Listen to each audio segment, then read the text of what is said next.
तो चलिए आज हिस्ट्री के पन्नों को पलटते हैं और सीधा चलते हैं चाइना के उस दौर में जहां से उसका लिखा हुआ इतिहास शुरू होता है।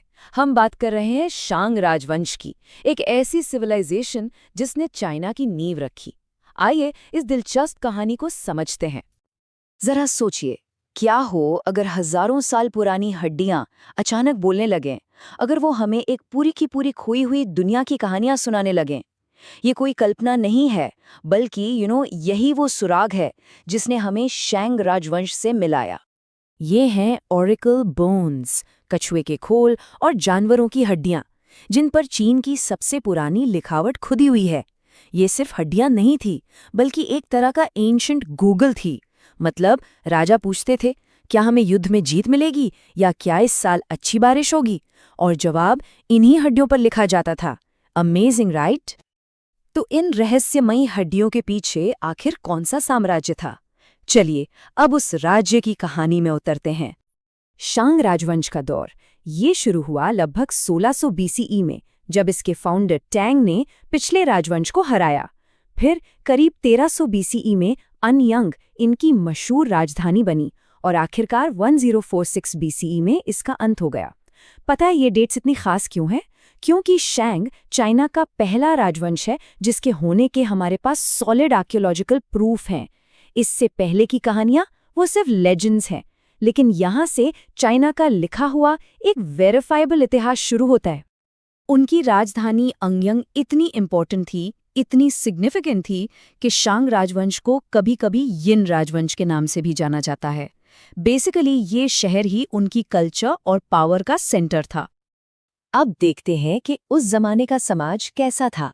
राजाओं और किसानों से बना ये साम्राज्य आखिर चलता कैसे था? एक ऐसे रूलर की कल्पना कीजिए जिसका हर शब्द कानून था और जिसकी हर प्रार्थना सीधे देवताओं तक पहुंचती थी। शांग राजा सिर्फ एक शासक नहीं था, बल्कि वो भगवान और इंसानों के बीच का एक पुल था। पॉलिटिकल, रिलीजियस, मिलिट्री, सारी शक्तियां उसी एक इंसान के हाथ में थी। सोसाइटी में एक बहुत ही स्ट्रिक्ट हायरार्की थी। सबसे ऊपर राजा और उसकी फैमिली, फिर आते थे अमीर लोग और उनके परिवार, उनके नीचे सैनिक, फिर किसान और कारीगर, और सबसे आखिर में गुलाम, जो ज्यादातर युद्ध में पकड़े गए कैदी होते थे। एकदम साफ साफ डिवीजन था। इस पूरे साम्राज्य की रीढ़ थी खेती, जहां बाजरा और गेहूं जैसी फसलें उगाई जाती थीं। लेकिन उनकी असली दौलत थी कांसे की कारीगरी। उनका बनाया हुआ कांसा इतना कीमती और मशहूर था कि शायद दूर दराज के इलाकों तक इसका ट्रेड होता होगा, जो उनकी इकोनॉमी को और भी मजबूत बनाता था। अब बात करते हैं उस चीज की जिसने शंग राजवंश को अपने समय से बहुत बहुत आगे कर दिया था, और वो थी कांसे पर उनकी मास्टरी। शांग को चीन की ब्रॉन्ज एज सिविलाइजेशन कहना बिल्कुल सही है। उन्होंने कांसे से सिर्फ हथियार या औजार ही नहीं बनाए, बल्कि आर्ट के कमाल के नमूने तैयार किए। उनके बनाए पूजा के बर्तन इतने सुंदर और डिटेल्ड होते थे कि आज भी एक्सपर्ट्स उन्हें देखकर हैरान रह जाते हैं। ये कांसा उनकी पहचान था, उनकी शान था। और पता है, कांसे को ढालने की ये टेक्निक उस जमाने में उनका सुपर पावर थी। ये सिर्फ एक क्राफ्ट नहीं था, ये एक स्ट्रैटेजी थी। इसी के दम पर उन्होंने अपने दुश्मनों पर बढ़त बनाई और एक विशाल साम्राज्य खड़ा किया। लेकिन हर साम्राज्य की तरह शैंग राजवंश का भी अंत हुआ। चलिए देखते हैं कि कैसे इसका पतन हुआ और इसने आने वाले समय के लिए क्या नींव रखी। इस कहानी में दो राजाओं का रोल बहुत अहम है। एक तरफ फाउंडर टैंग, जिसने इस राजवंश की स्थापना की, और दूसरी तरफ आखिरी शासक राजा जू, जो अपनी क्रूरता और आयशो आराम की जिंदगी के लिए बदनाम था। बस उसकी इन्हीं आदतों की वजह से लोगों में गुस्सा और असंतोष फैल गया। और फिर वो साल आया 1046 बीसीई, जब जाओ राजवंश ने शांग राजवंश को हराकर उनकी सत्ता का अंत कर दिया।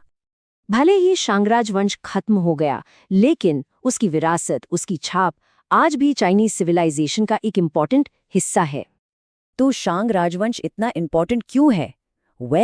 क्योंकि इसने चाइना को ओरेकल बोन्स के जरिए अपना पहला रिटन हिस्ट्री दिया। यहीं से चाइनीज राइटिंग सिस्टम की शुरुआत हुई। उन्होंने ब्रॉन्ज टेक्नोलॉजी को नई ऊंचाइयों पर पहुंचाया। एक सेंट्रलाइज्ड गवर्नमेंट का मॉडल तैयार किया और पूर्वजों की पूजा जैसी कई मान्यताएं शुरू की। मतलब शांग ने वो नींव का पत्थर रखा जिस पर आज की चाइनीज सिविलाइजेशन खड़ी है। शांग राजवंश ने हमें दिखाया कि कैसे हड्डियां भी इतिहास बयान कर सकती हैं। तो ये सोचने वाली बात है कि प्राचीन चीन के और कितने रहस्य जमीन के नीचे दफन हैं जो बस खोजे जाने का इंतजार कर रहे हैं।